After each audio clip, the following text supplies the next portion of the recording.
Majorji, I want to start this conversation by asking you about something that I feel doesn't get discussed as much as it should, and that is this whole realm of information warfare and psychological warfare.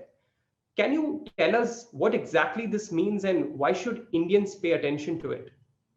Uh, Kamal, this is a great question, and within the question, there are various answers which I will try and bring out now. Uh, you see, when we talk of a wider spectrum of conflict, which is non conventional, asymmetric, hybrid, gray zone, somewhere they dovetail, and they are all separate issues, they're all different, but somewhere they dovetail into influence operations. So, like Sun Tzu said 2,500 years ago, he said that true victory is achieved by not fighting at all, or words to that effect, where if you can win without fighting, that is true victory. So, what they do is that over a period of time, people have realized that while conventional conflict or conventional capability is always going to be there in your hands, because that is the final insurance policy that any country has, that tanks, aircraft, nuclear weapons, these are the final arguments of any state. But under the nuclear overhang, under the nuclear threshold, there is always space either for limited war, which is a conventional war, or hybrid warfare, in which there is no bloodshed, but you can cause a lot of unease to the adversary. And this is where information warfare comes in. And information warfare has got various platforms. It can be there in print. So you find a lot of articles which are against India, false articles, fake articles in reputed magazines like the New York Times and the Washington Post. And they're totally fake. And I'll tell you why I think they are fake.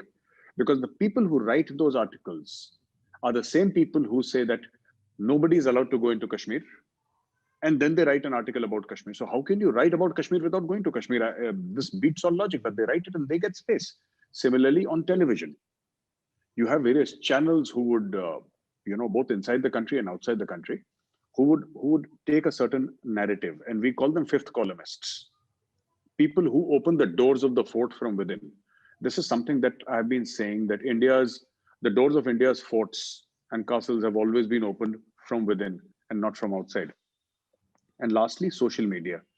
This actually exploded with social media on the scene, in which a lot of people along the way have used social media to harm India, to create a certain narrative. All these things come under the ambit of what we know as influence operations.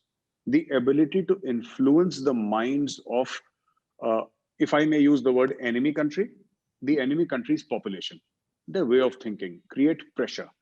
So in India, while everybody has a right to protest, and this is a constitutionally given right, not given by you or me or anybody else, not even by the ruling dispensation, this is given by the Constitution of India, and this right is sacred and nobody disputes it. But you will find the enemy taking advantage of such, protests, whether it's Shaheen Bagh, whether it's the farmer protests. And of course, the farmers have every right to protest. Why not?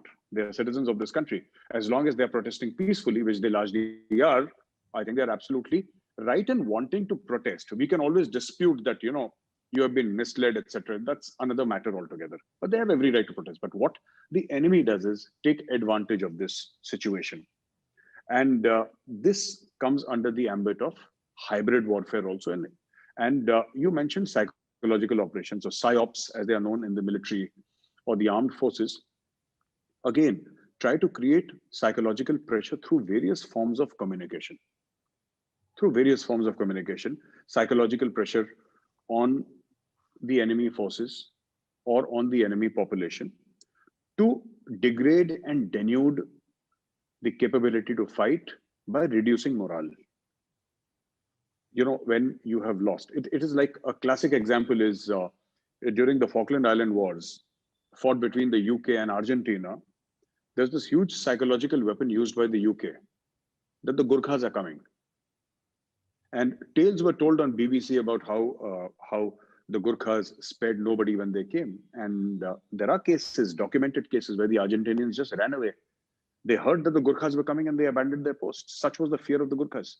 So that is one level of psychological operations. What we are seeing is a mixture of many levels of operations, including gray zone warfare, in which politics is used. So if you look at the Chinese three warfare strategy, I'm sure everybody's heard of it. The three warfare strategies. So you have information warfare, you have media warfare, you have legal warfare, you have all these kinds of warfare which are used, which are not traditionally conventional methods of fighting a war, but people use these methods, and therefore this is something that India must develop capabilities in. That's what I feel.